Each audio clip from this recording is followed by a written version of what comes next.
If you clicked on this video, well, you already know the drill. You already know what I'm going to talk about, so I'm gonna just cut to the chase. Nastiest Haymakers in Fiction is back again with another installment, since I enjoyed making the last one. Today, I am doing more than just showing you these devious hits. I am also going to rank them on a scale of 1 to 10. 1 being tiny knockbacks, nothing too severe, and 10 being, well, they're just going to leave you like this. Without further delay, here we go. Zeus, your son has returned! I bring the destruction of Olympus! God of War is an action-packed video game series following the adventures of Kratos. After slaughtering the Greek pantheon, he goes to the Norse world, starts another family. We do not talk about the first one, and chills for a bit.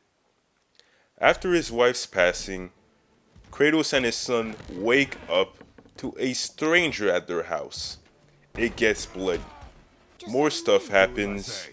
We find out that the stranger is actually named Balder, Thor's brother. We also meet Thor's sons. They didn't last long either.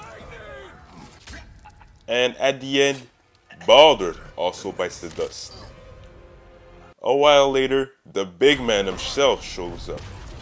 Odin, the Allfather, also shows up. But he's inconsequential to the story right now. Thor, rightfully ticked off since, Kratos did kill both of his sons and a brother. So yeah, he just scraps with the man.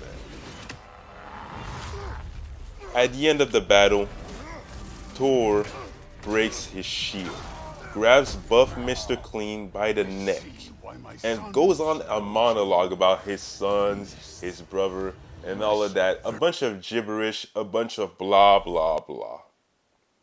We're not here for that. It's only when he gets to Kratos' boy that he actually unlocks that strength and headbutts the half-giant and gives him the meanest right hook.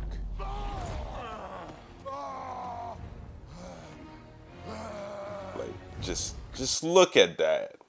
Perfect trajectory, perfect follow-through. Mwah! Chef's kiss. It was really beautiful. Even knocked out a tooth. For its short and simple nature, I'll give it a 2 on the scale, since Thor still basically shrugged it off. On to the next contestant. Hey, I was gonna do that. Now, you may be wondering, Eno, didn't you say that this series would cover punches and haymakers? And to that, I would say that you would be correct. However, I also said in the first part, go and watch it by the way if you didn't, that this series would also cover just hits in general. Plus, I also said it in the intro. Now, I also just really wanted it to make it into one of these parts. So, today's the day that we cover it. We've covered his mentor in the previous episode. Because of this lunatic giving out CTE like it's free candy on Halloween. That was fun. I mean, sure, it was from the Arkhamverse. But let's be honest, in any reality, Batman is still a menace. It seems that his menace tendencies have also rubbed off on Robin from the Teen Titans.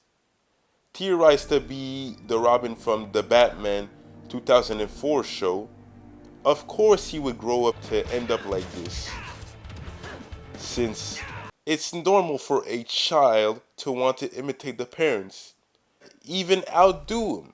So when Batman pulls up on some bull crap to a flower shop and punches an old lady in the face so hard that she reverts back to a plant, well, Robin wouldn't want to outdo that. How, you may ask? By jumping off a building, knee first by the way, and landing on some rando named Psychotech. Sure, he was the one who started the attacks on the Titan's house and initiated the squabble between Robin and himself. But I still don't think that this is justifiable. You must have knees of steel to attempt this nonsense. No regards for anyone's safety, not himself, and definitely not Psychotech. Like, that was attempted murder and you can't tell me otherwise. I'll even throw in a bonus point for all the dust caused by the impact, which rounds up the hits rating to a nice and even 5. Halfway across the board. Just like if Psychotech was made out of anything but magical ink, he would be halfway dead.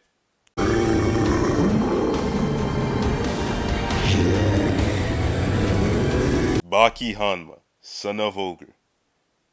An anime most commonly associated with sheer disrespect and long fight explanations.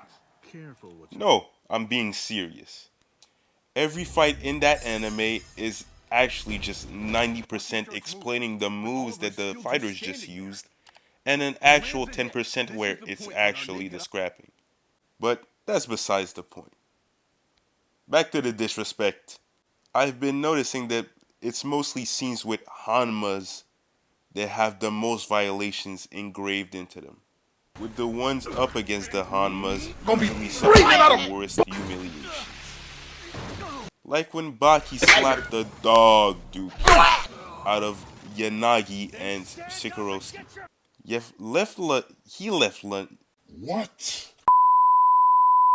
He left Yanagi in tears. And that is peak cinema.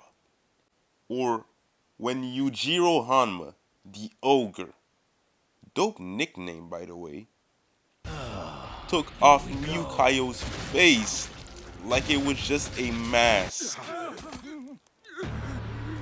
Being faceless in real life is insane. Looking like the Colossal Titan every day for the rest of your life is insane. However, sometimes the humiliation falls onto the Hanmas themselves. Like during Jack Hanma's rematch against Pickle.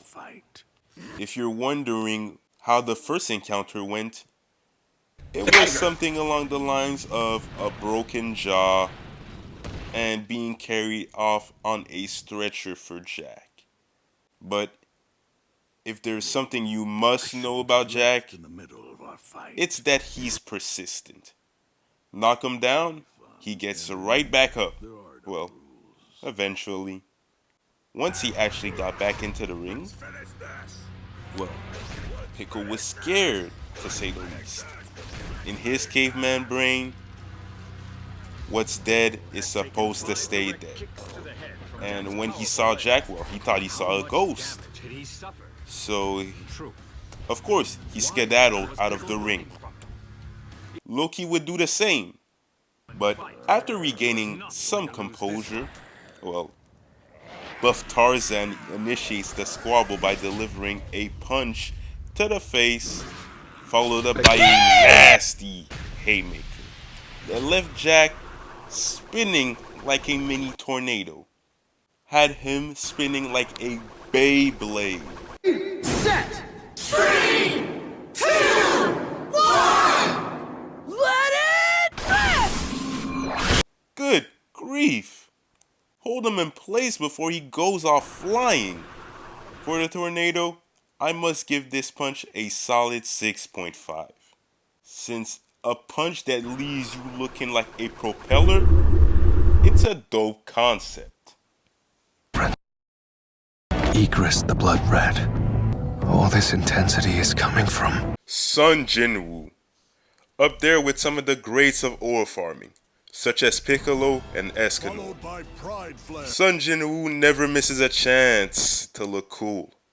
However, he wasn't always the cool dude that the Glazers claim him to be. Like in his fight with Igris. Let's be honest. Let's be real. Let's be truthful. Sung Jin-woo was getting spanked during most of that fight. Especially during the segment where the Blood Red hits the meanest combo on Sung Jin-woo and just catapults him to the wall and does him like Broly did Gohan or like Broly did Goku. Dang, I'm just now realizing that Broly loves to drag sickles. But back to the beating at hand. Do you see the aftermath of that punch? Mad win after it. And he just bounces off the floor like you were skipping a stone.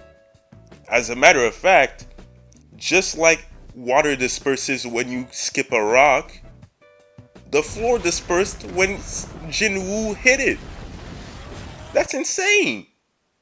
For that, I must give it a 7.5 out of 10. Nice rating.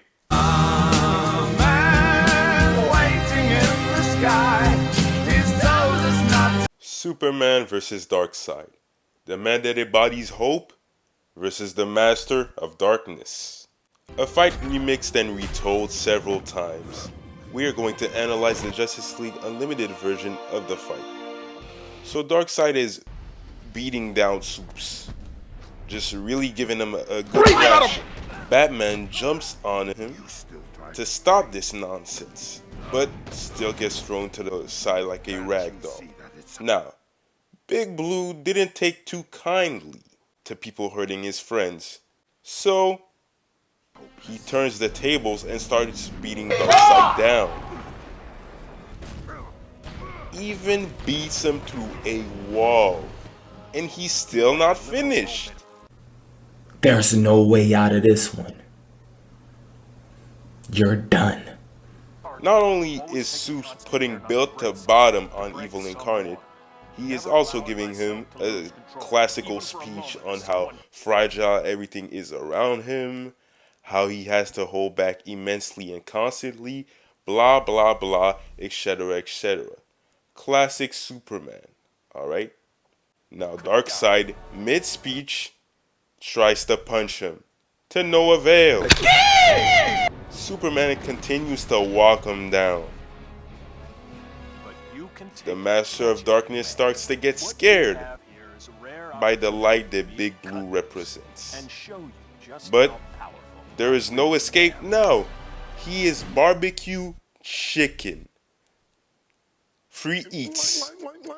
And Superman is at the end of his rope. Superman dashes in, winds back, and pow! Right in the kisser. Creates a sonic boom while at it. And he's just sent flying. He did a few backflips like the dude in the last episode. And is just going to several buildings. I counted 7. 7 flipping buildings.